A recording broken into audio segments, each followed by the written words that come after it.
Hey everyone, Jim Rohn here, and welcome back to my channel. If you've ever experienced someone seemingly vanish from your life without a word, or perhaps you're someone with an avoidant tendency who often goes silent when things get tough, then today's video is for you. We're diving deep into a topic that's incredibly challenging yet supremely important. When avoidants go silent, but this is what they're really feeling inside. You know, there's nothing more frustrating than being met with silence from someone you care about. That feeling of being abandoned, forgotten, or worse, ignored, can inflict deep wounds. But what if I told you that behind that wall of silence lies a tumultuous inner world, a storm of unspoken fears and intense internal struggles? Avoidants don't disappear because they don't care. They disappear because they're grappling with overwhelming emotions they don't know how to process. In this video, we're going to peel back the complex layers of avoidant psychology, uncovering the hidden fears that drive their silence, from the fear of being hurt, to being controlled, to feeling utterly inadequate. We'll explore why they withdraw, and more importantly, how we can better understand and reconnect with them, or at least gain a clearer picture of what they're going through. This isn't just a video about psychology, it's a conversation about empathy, about the connections we all yearn for. So, if you're ready to gain some profound insights and true understanding into one of the most challenging aspects of relationships, make sure you watch this entire video. And don't forget, if you find this content valuable, hit that subscribe button and ring the notification bell so you don't miss any valuable videos from me. Let's dive in. Part 1. Silence is not a lack of feeling, but emotional overload. Silence is not evidence of indifference. For avoidants, silence is a protective shield from the emotional flood they can't yet manage. When someone disappears, when they withdraw, it doesn't mean they care less. It means they care too much, so much that their nervous system goes into alarm mode. Too much closeness, we're about to overload. It isn't a decision to hurt you, it's an instinct to survive. Their nervous reactions, racing heart, quickened breath, fear of losing control, aren't born from disdain. They buy time when each step toward vulnerability risks emotional collapse. They don't withdraw because you're excessive. They withdraw because intimacy feels threatening. Your texts go unanswered not because they want to make you suffer, but because they're wrestling with emotional chaos inside. They don't call not to punish you, but because they need to regain internal balance.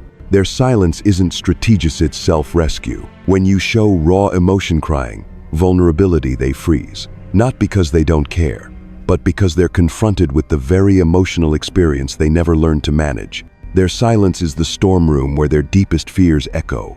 That might make you doubt yourself. Am I too sensitive? Am I too much? Stop right there. Their silence is not your shortage, it's proof of your emotional courage.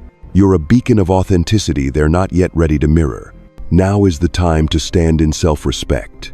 You deserve clarity, honesty, empathy, not the emotional vacuum of silence. If someone can't hold your presence but instead retreats into it, they're not dismissing your feelings. They just don't know how to face them. And that's not on you. Their silence is not your failure. It's the rupture of their internal safety net, not a fault of yours. You have the right to say, I deserve better than a silence that hurts. And in turning away from it, you're not running from love, you're running towards self-healing. Part 2. Childhood roots and extreme self-reliance. To truly understand the avoidant, we must return to their beginning, their childhood. Very rarely does someone simply choose emotional withdrawal out of nowhere. More often than not, they were shaped in environments where emotions weren't nurtured, but neglected, or worse, punished. They may have grown up in households where crying brought discomfort, not comfort, where showing feelings meant being met with silence, eye rolls, or a cold, "You're being too sensitive." In such homes, children didn't learn to lean on others for emotional safety. They learned to handle everything themselves, physically and emotionally. When love didn't equal safety, but uncertainty, they absorbed a lesson early on. Relying on others is dangerous. Closeness means loss of control. Letting someone see your true self might result in rejection, or worse, being completely ignored. So they retreated into emotional invisibility. Not to hurt you, but because this was how they learned to survive. Avoidants aren't always shaped by obvious neglect, but by years of subtle, repeated messages like, don't be weak, don't need too much, take care of it yourself. And so they became what I call the silent warriors of solitude. They wear emotional armor thick enough to hide warmth, but thick enough to keep connection out too. They don't view love as sanctuary, it feels more like a burden, something threatening to drain their reserves. But when you look past the armor, when you see that this isn't cruelty, but a deep and unhealed wound, they stop being the villain in your story. You start to see them as humans trying to guard their most vulnerable self. When they pull away, it's not always because they don't care. Often, it's because they're trying to protect the part of them that was never truly seen or loved as a child. Now, that doesn't mean you have to excuse the hurt, but it does mean you can see it for what it is. Their behavior does not define your worth. When they shut down, it's not a verdict on whether you were good enough. It's the echo of their old scar tissue speaking. This doesn't give them a free pass, but it gives you clarity. It lets you shift from blaming to witnessing. And from that place of awareness, you can still stand strong. Not with bitterness, but with self-respect and compassion. You hold your boundaries not to punish them, but to protect your peace. You can acknowledge someone's past without allowing it to rewrite your future. Because in the end, loving someone who's been wounded doesn't mean sacrificing yourself. You can empathize without erasing yourself. You can stay open without losing your center. And the beauty is, when you stand firmly in understanding and self-respect, you not only begin your own healing, but you create space for them, if they're ready, to begin theirs too. Part 3. Silence as survival, not punishment. In the journey of the avoidant, silence isn't a weapon they wield to hurt you, it's the armor they wear to protect themselves. They don't ghost you because you're not worthy. They disappear because there's a storm of emotions brewing inside them that they don't yet know how to navigate. Stepping back is their gift, their way of holding on to their emotional stability before they collapse.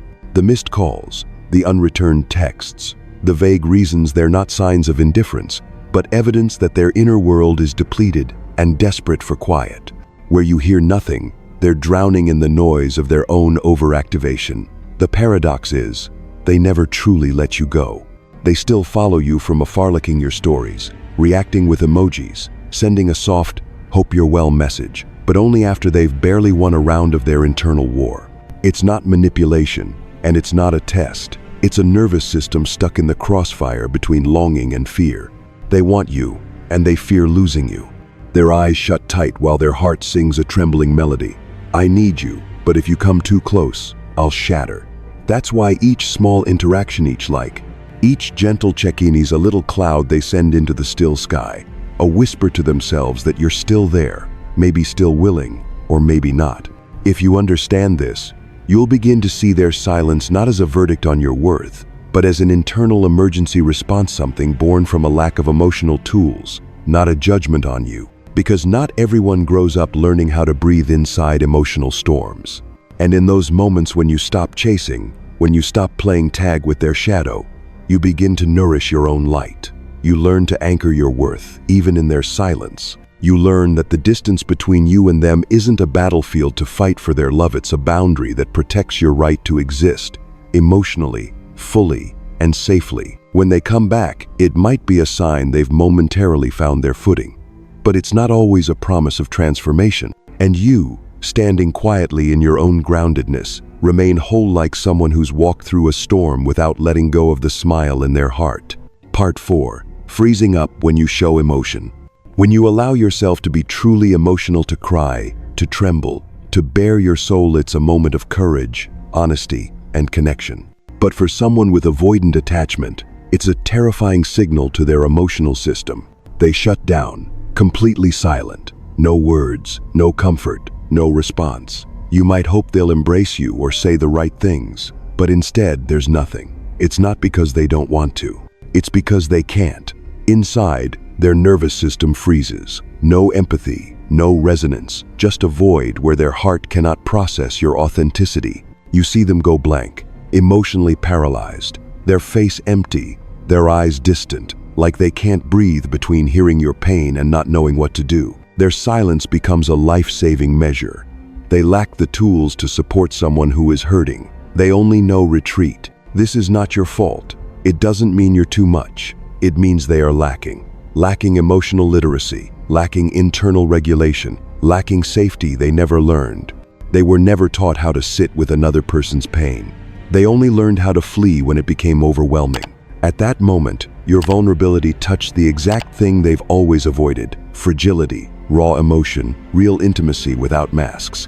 That freezes them not because you're wrong, but because they don't know how to exist inside that connection. You have two options: keep hoping for a response that may never come, or use that moment to set boundaries for yourself.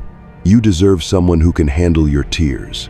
If they can't, that is not your failure. You have every right to protect your emotional well-being. Their silence is a mirror, reflecting their inability, not a reflection on your worth. And you can look at that mirror and affirm, I deserve someone who stays when I show my heart. That's not weakness. That's maturity. Your heart isn't fragile for feeling it's strong for demanding to be held, not abandoned. Part 5. Your recovery is the turning point. When you stop chasing someone who's not ready for closeness, when you quit playing the emotional cat and mouse game, something powerful begins. You reconnect with the most important person you. And that's the pivotal shift in the entire dynamic. When you heal, you're the one they lose.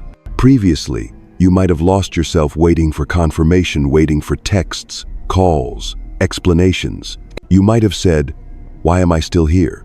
while they remain silent or disconnected. But when you choose a different path, something remarkable happens. You return to yourself and start rebuilding your inner wholeness with peace and intention. Your recovery isn't about patching an emotional hole, it's about becoming a whole version of yourself again. Setting boundaries, honoring your emotions, living daily life, not just to await someone else. You no longer live for a reply, you live to nurture your value with energy, purpose, and pride. And that shift alarms them, because in the old dynamic, if you're waiting, you're needy, a sense of security. But when you stop, when you live fully without them, they begin to feel the loss, and that loss is more profound than any closeness. But this doesn't necessarily mean transformation. It might simply be panic, the moment they realize you're not a guaranteed source of emotional tether. Their return might be gently message, call, a caring gesture meant to test if you're still available emotionally. But by now, you're not available to fill them. You're mentally whole and choose to protect that. Your recovery becomes your foundation. You don't yield, you don't chase, you don't disappear, you just step away. Let them see you've grown not by declaration but through calm boundaries, rooted presence. They will feel Itan may respond out of longing or uncertainty. In both choice, you remain firm. You deserve reciprocity, clarity, commitment, maturity. Healing doesn't come overnight, but as your heart stops beating in anxiety over their presence or absence, something truer emerges: peace. It's the truth that you can stand tall without needing someone to prop you up. You can find joy inside. You can exist absolutely. And most importantly, you heal for yourself, not to lure someone back. You restore your worth, not because they must notice, but because you've always deserved to exist in your full value, whether they stay or not. In the end, the most important thing to remember isn't why they went silent, but what you did during their silence. You can't control what an avoidant feels, or whether they're ready to face themselves. But you can absolutely control how you rise from the confusion on grounded step at a time. You can choose not to follow the weak pull of loss, but to step into your own space with reverence. Reverence for the heart that once broke but still knows how to love. Reverence for yourself, the one strong enough not to confuse their retreat with your worth.